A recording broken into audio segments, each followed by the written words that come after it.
In Japan, one of the most peaceful countries in the world, times are changing.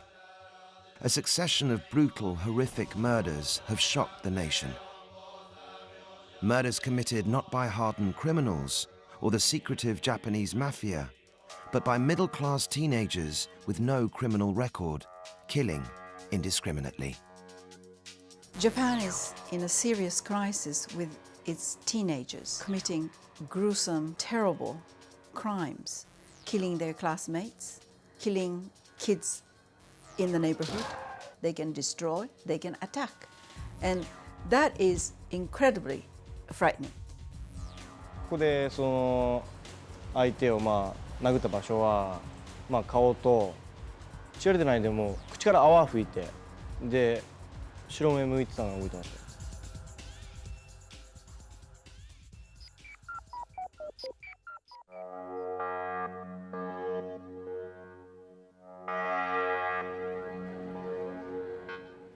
In the last decade, over 100 murders have been committed by teenagers. Many have a grotesque horror movie quality to them and are characterized by extreme cruelty. A 14-year-old decapitated a younger boy and placed his head on the school gate. A 17-year-old hijacked a bus and stabbed commuters with a huge carving knife. What has caused this recent spate of murder in a country whose young people are traditionally at the heart of a peaceful, ordered society? Japanese have always viewed children as naturally good and gentle and kind, naive human beings. To think that a kid feels that he hates that person so much that he wants to destroy that person, it's quite shocking to everyone.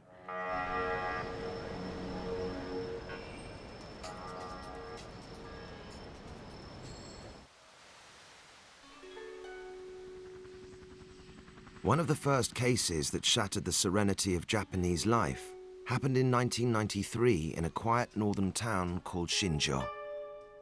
13-year-old Yuh-hey Kodama was killed in a school gym after an unprovoked attack by a group of schoolboys aged between 13 and 16.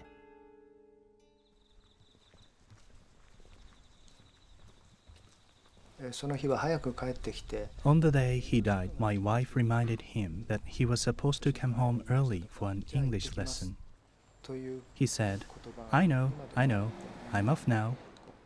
His voice stayed in my head ever since. When Yuh-hey didn't come home at the usual time, we contacted the school and asked them to look around for him. After the phone call, I ran to school, as it's not far from here. I saw that the door of the gym was open, so I went inside. I found a boy lying in the middle of the floor. I couldn't recognize him because of his swollen face. When I looked closer, I saw that the shape of the nose and lips were the same as Yuh-hey's. I held him, shook him, and called his name, Yuh-hey, Yuh-hey, but there was no response. The boys had apparently lynched him, kicked and hit him. Then they threw him inside a rolled-up gym mattress. He suffocated to death. No teacher was present, and no one knows what actually happened to Yuh-hey in the hours leading up to his death. No reason was ever given for this brutal attack.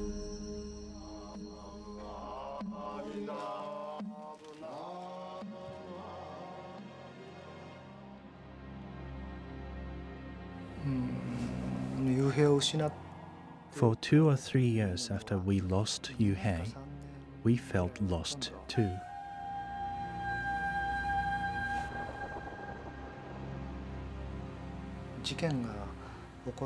We didn't know what to do after my son Yuh-hey was killed. I felt a piercing pain in my heart when I saw boys of the same age going to school.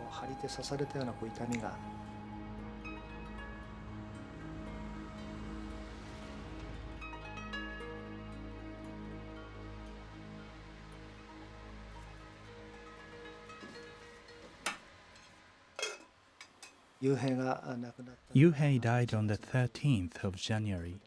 Every month on the 13th day, we cooked the food my son used to love. We offer it to him to comfort his soul as part of the Buddhist ceremony called Meinichi. I think one of the reasons that Yuh-hey was killed was that the boys who weren't any good at school felt desperate about their future. The boys were possibly jealous of his educational success. When I think about the offending boys, I think of them as evil. But at the same time, I know that they're human beings, just like me. Of the boys who killed my son, 3 of them went to reform school and 1 got 2 weeks suspension. The other 3 were let off completely. None of the offenders who attacked Yuh-hey spent more than a few months in a juvenile reformatory. Yuh-hey is dead. The offending boys should have got longer sentences. The Japanese legal system is not working. I think it's useless.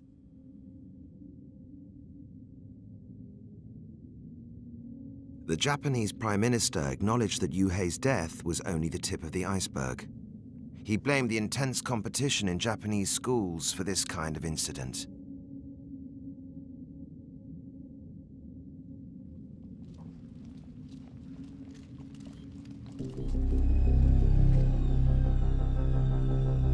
Three years later, in 1997, it was the gruesome murder of a schoolboy from Kobe that brought the problem of Japan's teen killers to international attention.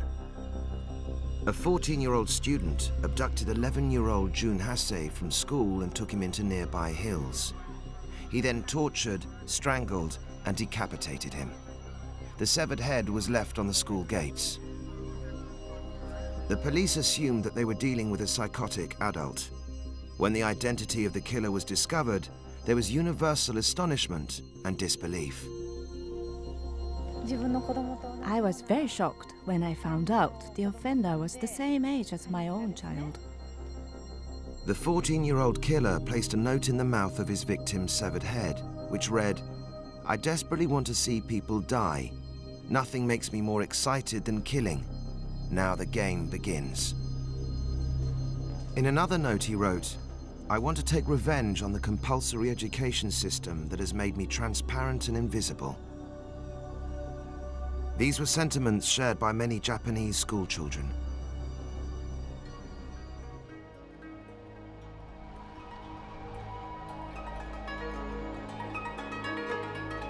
But rising teenage violence doesn't stop at the school gates.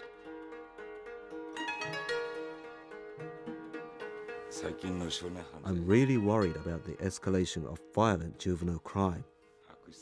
There's a significant increase in impulsive, horrific crimes which makes me very worried about the future. People feel endangered when they walk around the city. Regular workers and housewives are being attacked by teenagers. More and more people are being victimized in the city and in the suburbs.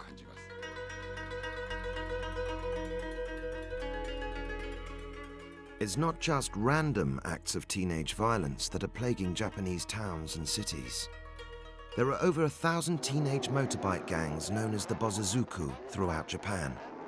These gangs, made up of ordinary Japanese teenagers, have become a dangerous and uncontrollable force in Japanese society.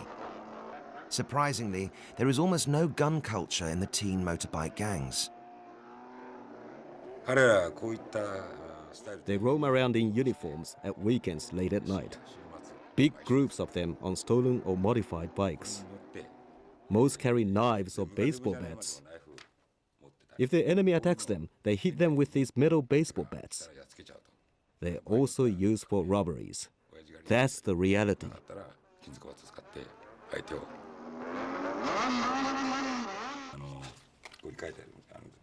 These are the petrol bombs the gangs use.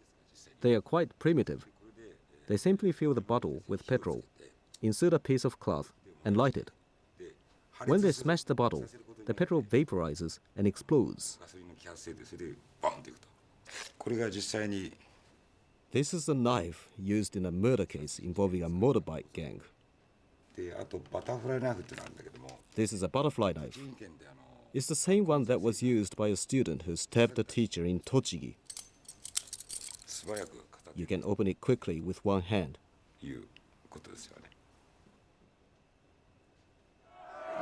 Every November in Hiroshima, the international city of peace, hundreds of teenage motorbike gangs converge for a weekend of organized gang warfare. The riots are choreographed for the benefit of the Japanese mafia, the Yakuza, who handpick the toughest teenagers for future membership.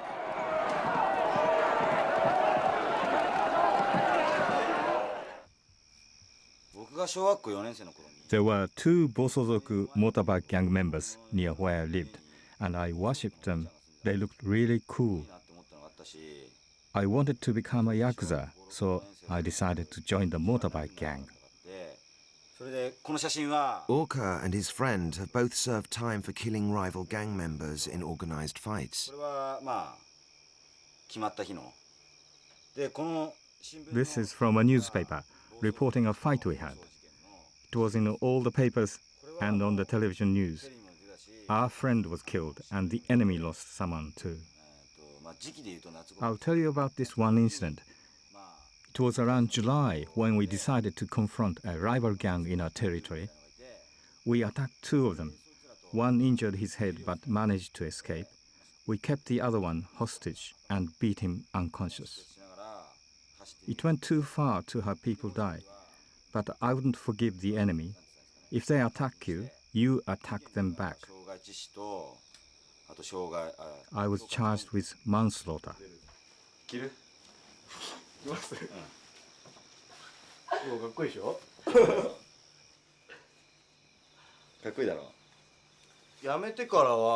After you stop being a gang member, you never put the outfit on again, so I feel quite nostalgic.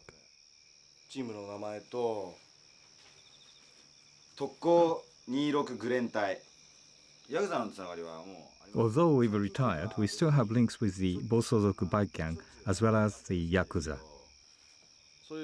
If you have connections with a senior Yakuza, he'll come to your meetings. They'll come and find you, even if you don't ask them to. We believe in Yamato Damashi, which means the Japanese spirit of never retreating. If you get involved in a gang fight, there is no going back. You have to win. During World War II, the spirit of Yamato Damashi was part of the Pearl Harbor attack and describes the spirit of kamikaze pilots. The idea was to respect your nation and be prepared to die for it. Ex-gang members Orca and Yoshio still have the respect of their old gang. The gangs follow the strict martial traditions of the Yakuza, the Japanese mafia.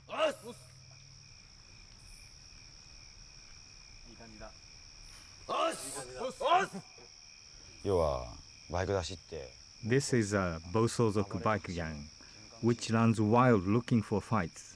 The gang only exists for fighting.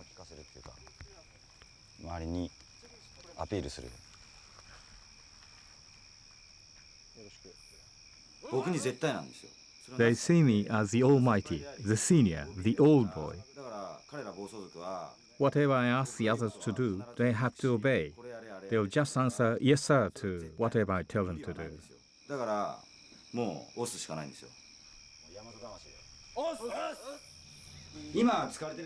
These days, only the Bosozoku have the Yamato Damashi spirit of never retreating.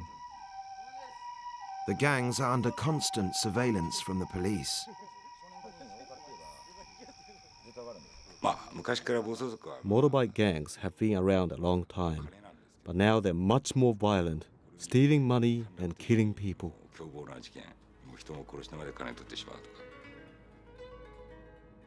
There's still a problem, but at least we can observe the gangs. But the kids who commit random impulsive acts of violence are completely invisible.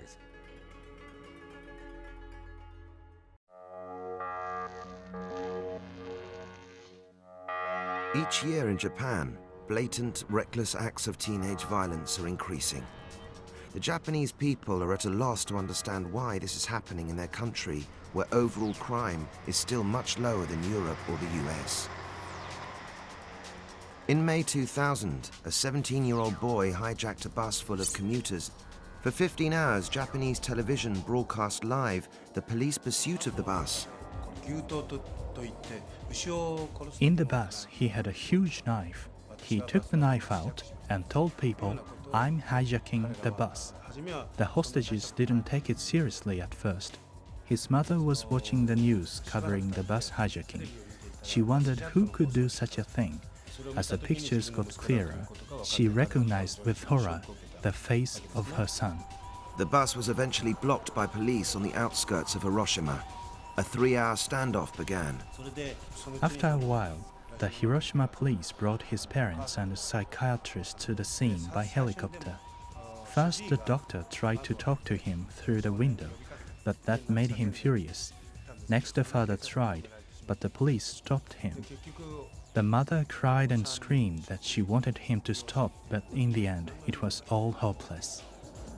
As the coverage continued, it was reported that the teenager had already stabbed 3 passengers. People got really scared as he smelled the blood on the knife and took pictures of the victims.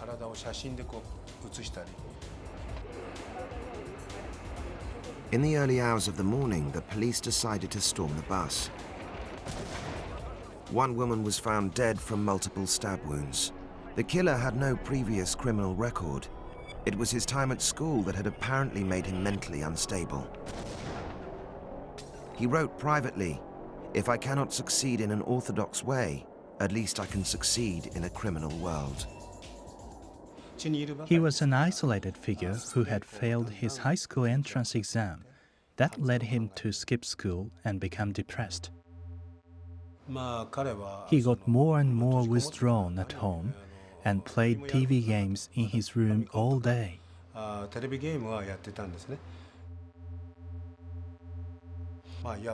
He became a Robinson Crusoe figure in his room. His room became his whole world, where he sat cocooned playing violent video games. He wasn't good at communicating with others and was bullied from an early age. His belongings were often taken away from him.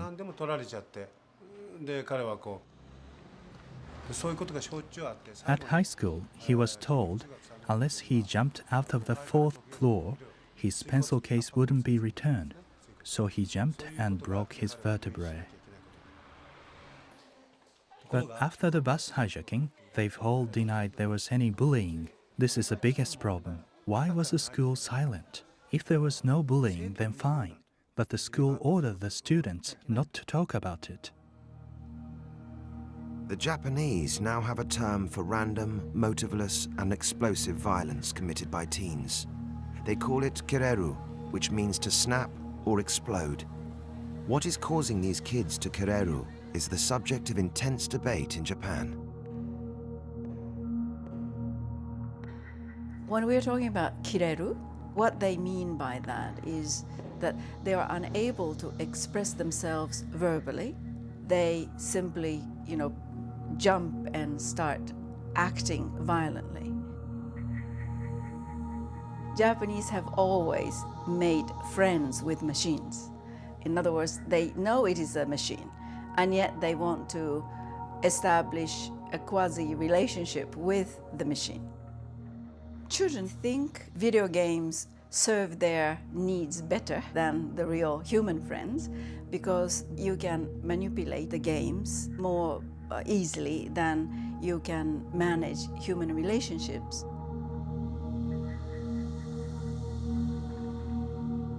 If you play a violent game today, you want more, and more. Once you start on that track, what satisfies you tomorrow is something that is even more exciting, more violent, and more thrilling.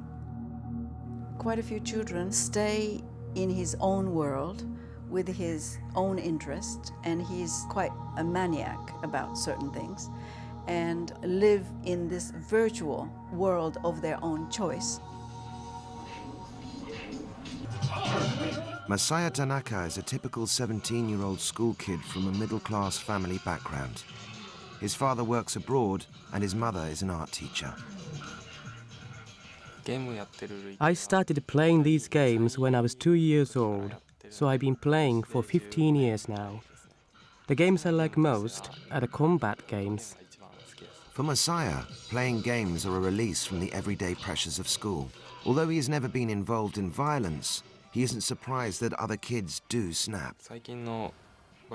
We can understand why teenagers commit these murders, and we feel quite sympathetic.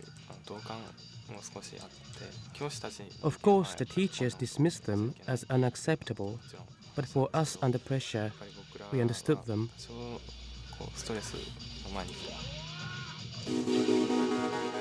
For students to be successful, they have to spend long hours studying in a highly competitive, exhausting environment.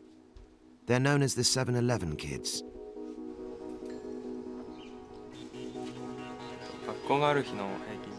On an average school day, I get up at 7 and go to school at 8.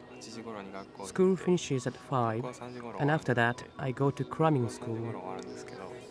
On the way back from cramming school, I grab a bite to eat and arrive home at about 9 p.m. We are forced to study. There's hardly any free time left as I have to do homework.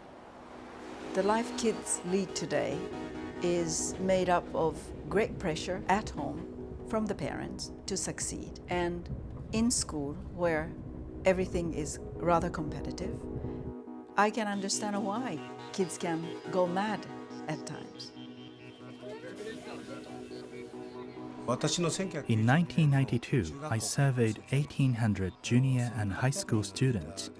20% were frightened that they would go insane. More than 30% felt their life was a failure.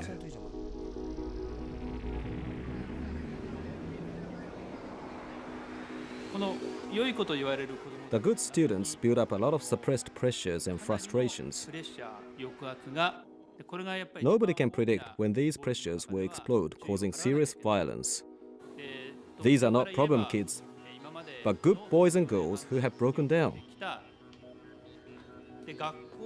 What dominates the kids is training to go to better schools.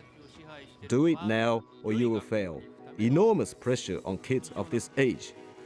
This isn't normal.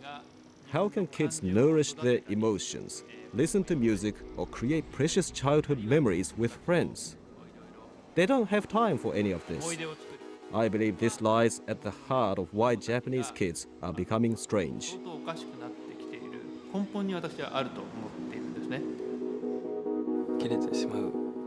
I understand what those kireru students are feeling.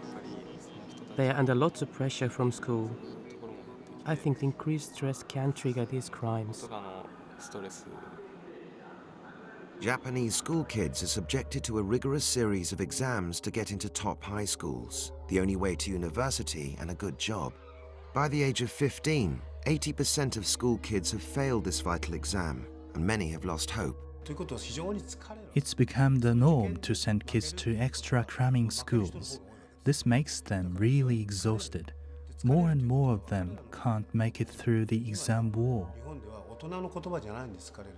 This has put teachers in the front line. Several have been violently attacked by their pupils.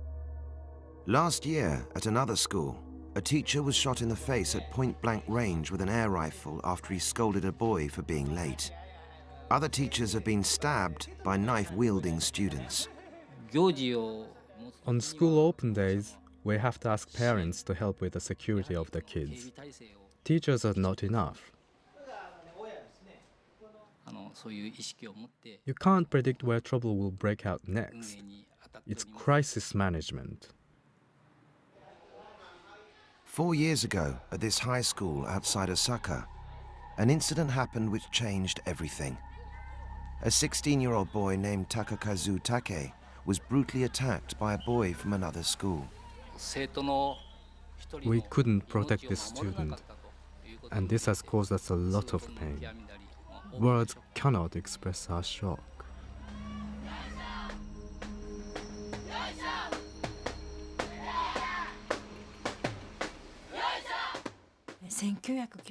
It was a cultural day at my son's school. A student from another school picked a fight with my son for no reason. He was waiting for my son and chased after him for 700 meters or so before he caught him. I heard that my son had apologized, but this didn't stop him from being kicked and punched by the boy. Takakazu was rushed to hospital with serious head wounds. On the 15th of November, my son died.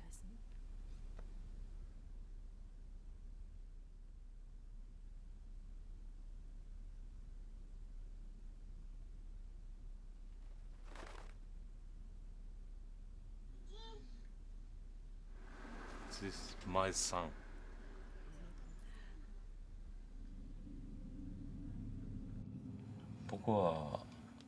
We had to wait a long time to conceive our first child. When my wife conceived him, we said it was her birthday present. When he was born, it was raining. I was so happy I was crying. I called my mother in the country from a payphone to tell her my son was born.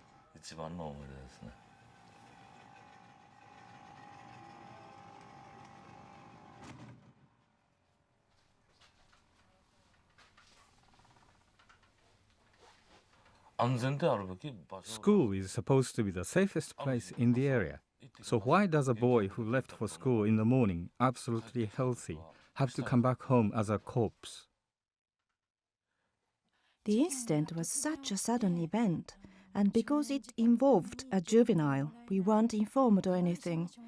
The court case was held in private, and we weren't allowed to know what had happened to our son. We weren't told at all about the verdict. A teacher at the school told us first. The boy was sent to a reform school, and he was released within a year. The law concentrates on the protection of the offenders while ignoring the victims. It seems there is no real punishment when a 16-year-old kills another person.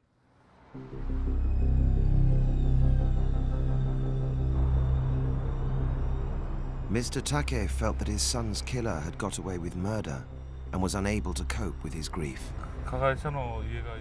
When I found out where the offender lived, I wanted to do to him what he did to my son. I wanted revenge. That was my immediate reaction.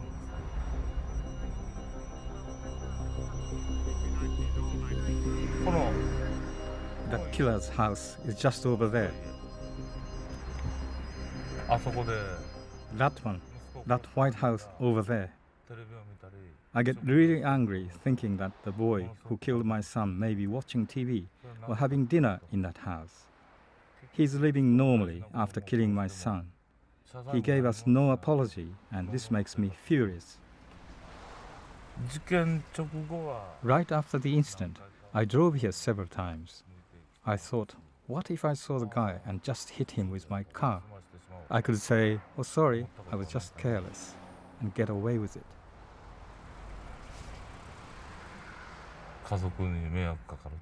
But if I cause trouble now, my family would suffer. This makes me control my rage. I can't think as low as the offender.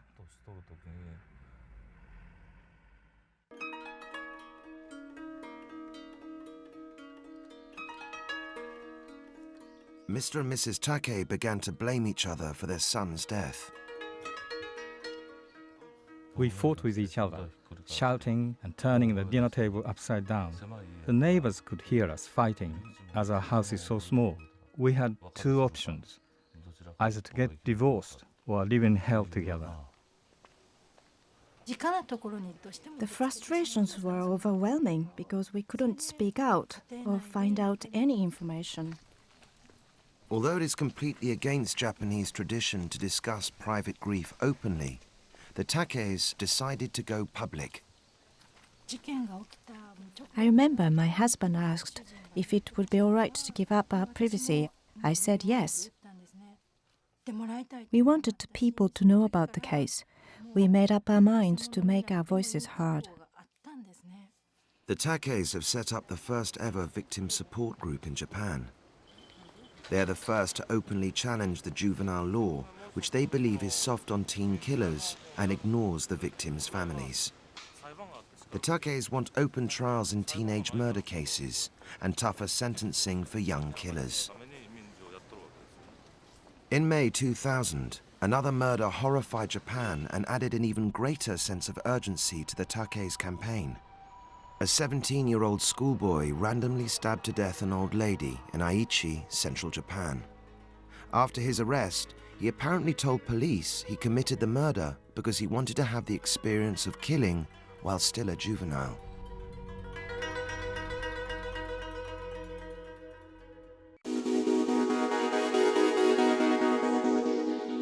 In the first 6 months of the year 2000, 26 murders were committed by Japanese teenagers. Although the overall murder rate is lower in Japan than in the West, the number of teenagers who commit murder is fast catching up. This area is nicknamed the town of the Midnight Sun. This is Shinjuku, the busiest commercial area. There's a lot of crime here and a lot of youth hanging around. Ordinary citizens are being victimized more and more. They feel that the city is getting much more dangerous.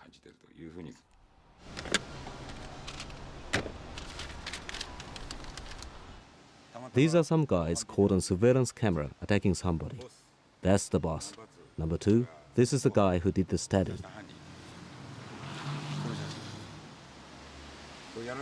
The victim was killed during this attack.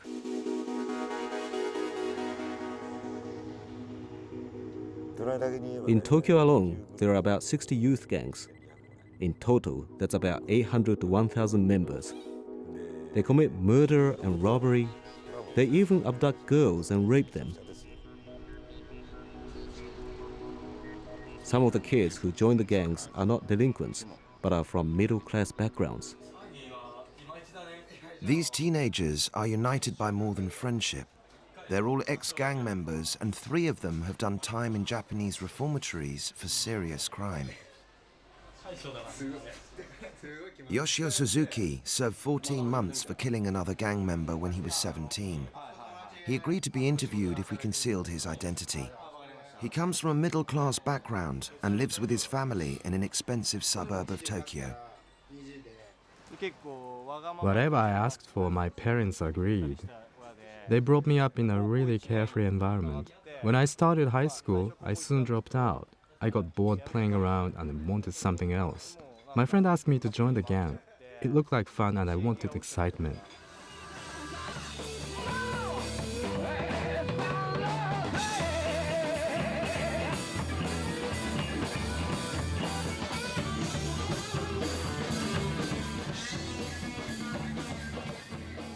In central Tokyo, Yoshio meets his friend Orca, who was the leader of the Bozozuku motorbike gang before him.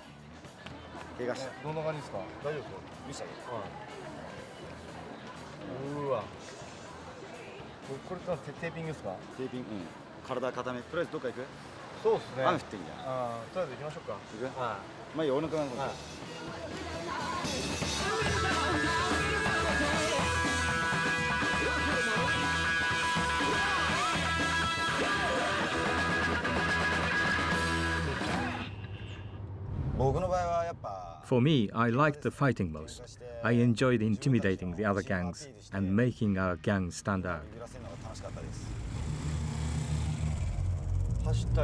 While I was running around on the bike with the police chasing us, it was fun because of the thrill and the loud noise.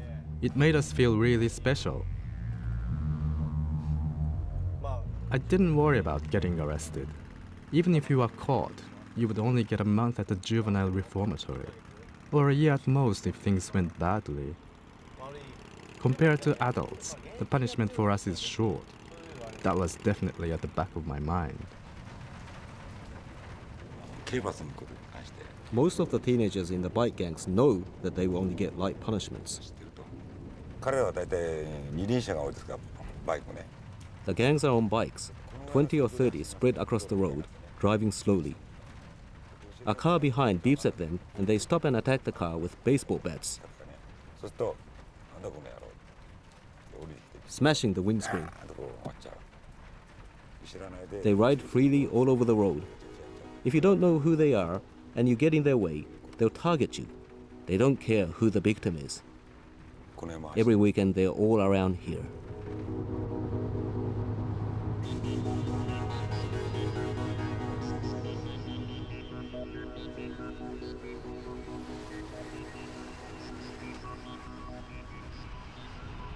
Superintendent Kato has spent over 20 years tracking down and convicting the Japanese mafia. He's now focusing on the teen killers. The kids who join gangs tend to be hopeless at school and get scolded at home because their grades are so low. Gang kids have a strong desire to show off and don't know how to communicate verbally. As the Japanese economy struggles, the kids can't find jobs when they graduate. They get frustrated by that, so they release their stress in gangs.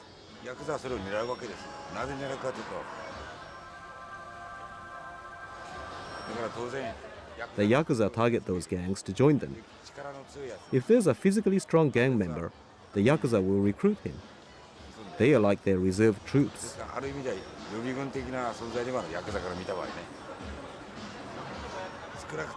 These kids around here, they're okay. They are doing nothing wrong. They are just enjoying themselves. But we can keep an eye on the kids who commit really atrocious crimes.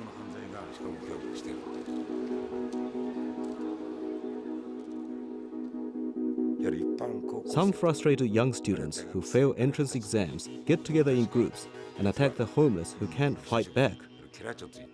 They call them kirachu, or insects, and release their frustrations by killing those insects. The homeless have remained easy prey for violent teenagers. Some boys attacked us while we were sleeping. I was attacked by 2 of them, and 3 of them jumped on my friend Mr. Komode. He was hit on the head with a baseball bat. I was hit with a bat too. My friend died.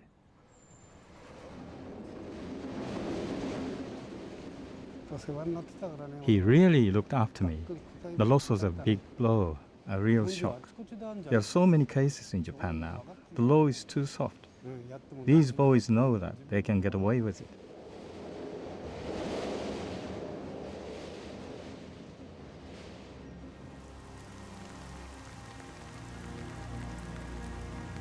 On the night of July 7th, 1997, Yoshio's gang was planning an attack on a rival gang.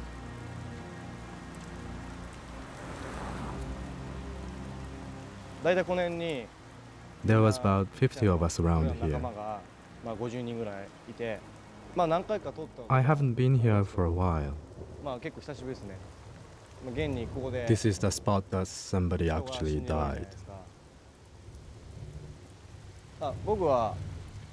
I had a bat, and in case I lost it, I had a knife tucked in around my stomach. But I only used the bat. Everybody had a knife hidden around their body, just in case of emergencies.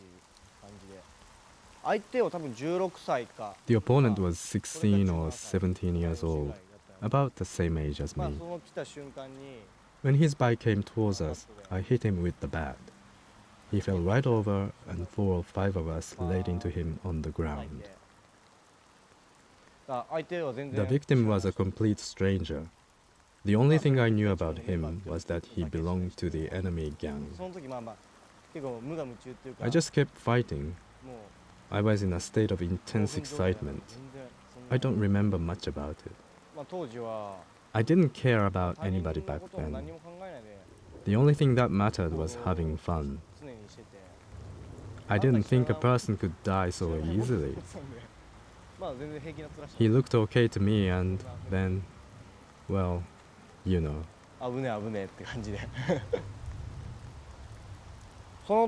Back then, I didn't feel anything for the dead guy.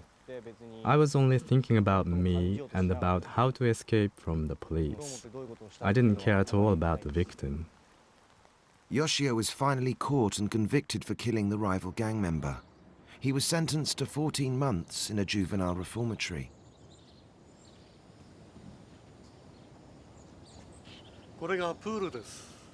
Reformatories such as this one outside Tokyo offer young offenders good facilities, lenient treatment, and short sentences. これが私どものテニスコートです。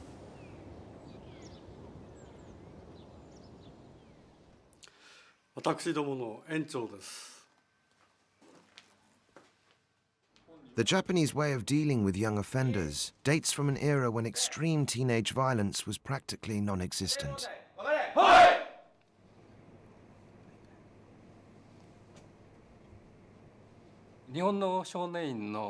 The objectives of Japanese reformatories are not to punish the juveniles, but to give them the chance to re-enter society as better people.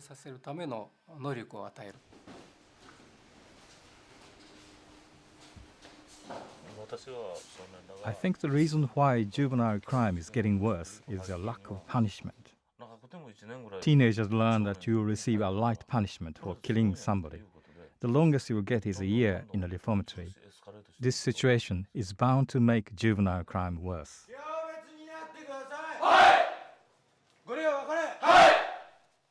In one way, juvenile reformatories are highly effective. Only 1 in 4 kids re-offend, compared to over 3 out of 4 in the US. But many Japanese worry that they are no deterrent for first-time offenders.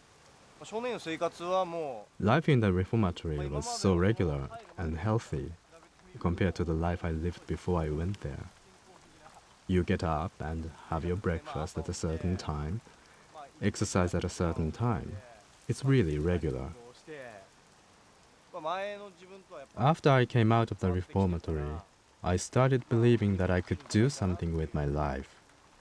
Now I hope to go to university and study law. But the Japanese are still searching for the reasons why so many kids are driven to kill in the first place. Following the death of their son, Mr. and Mrs. Take are fighting to change the juvenile law and get their message across to the Japanese public. Individually, our voice is not loud enough to be heard, but through the mass media, like television and the radio, our message will reach a lot more people. We set up the association because we needed to speak to people who had lost a beloved child, like us. We all agreed that the juvenile law was at the root of the problem.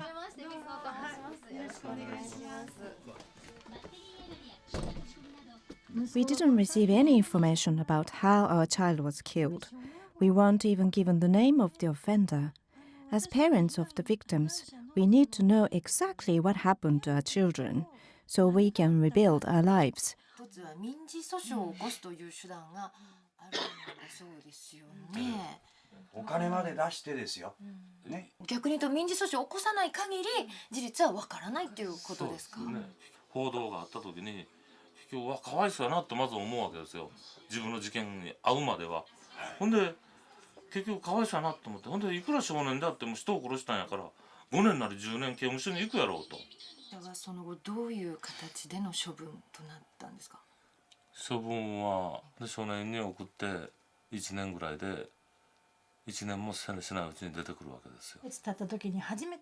I saw the offender's face for the first time 3 years and 4 months after our son died.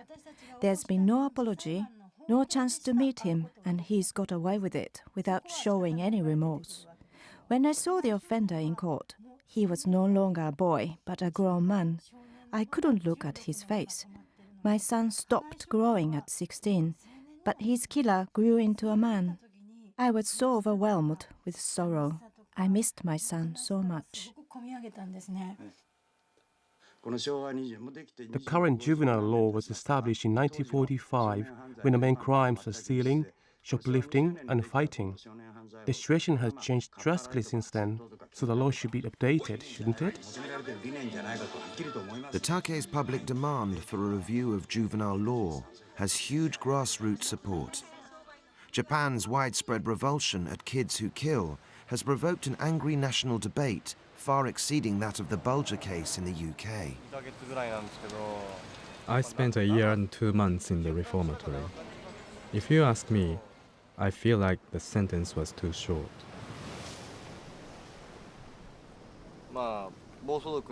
When I belonged to the gang, I did everything without thinking of anybody else. And I don't want to be like that anymore.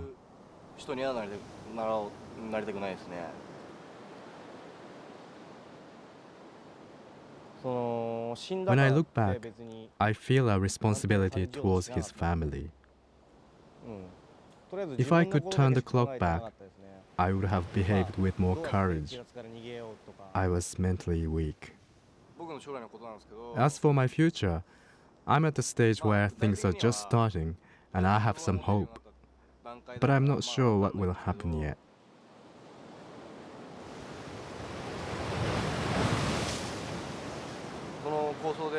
After the fight, I'm still alive and can do anything I want. But the victim has no future.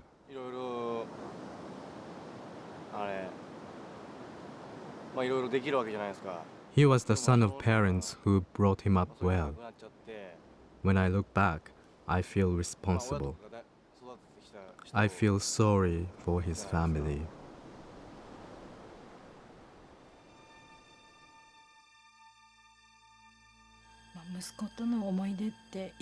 I have so many memories of my son. He often called me Oka-chan or Mummy. I still hear his voice ringing in my ears.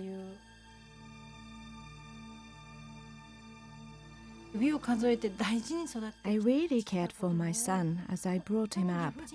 Somebody took that precious life away for no reason.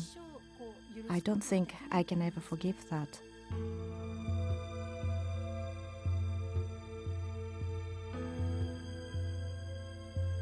The Takeis are finally winning their battle.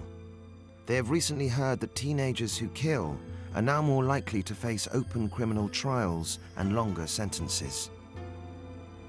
At the end of the year 2000, the Japanese government announced there was to be a nationwide investigation into why so many teenagers become violent. The law is set to change,